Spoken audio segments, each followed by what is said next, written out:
Let's describe the transpyloric line, also known as the transpyloric plane.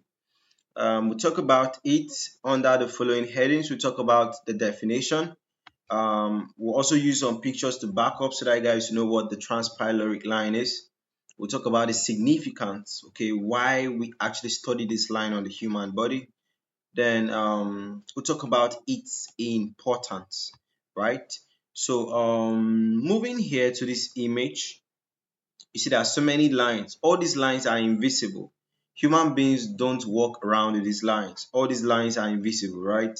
So for the transpyloric is up here, okay? This line up here above the umbilicus, okay? This line up here. Immediately above the umbilicus is the subcostal plane. So after the subcostal plane, we have the transpyloric. So the transpyloric line is up there, okay? Kind of like cutting, that should be the 11th rib or something, okay? So let's define it. We say that transpyloric line is an imaginary, like I told you guys, all these things are imaginary. Human beings don't walk around with it, okay?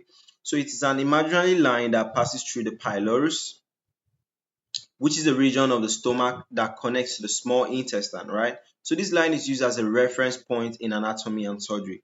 So deep into this place, oh, I didn't bring any image that has it. But if you know the parts of the stomach, there's a body, there's a cardia, there's a pylorus, right? So it passes through the pylorus. So it's like we are traveling through the pylorus. That's why it's transpyloric. Okay. It's significant. It demarcates the border between the stomach and the small intestine.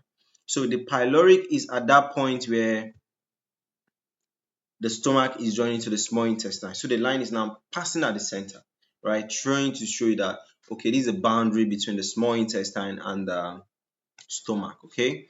Now, it also marks the level of the first lumbar vertebrae.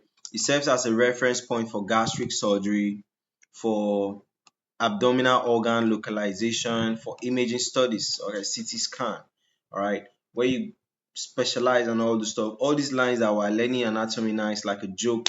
We start becoming important and important. So it helps us to identify surrounding structures such as what? Duodenum, pancreas, hepatic portal vein, and celiac trunk. Okay, so this is a transpyloric line.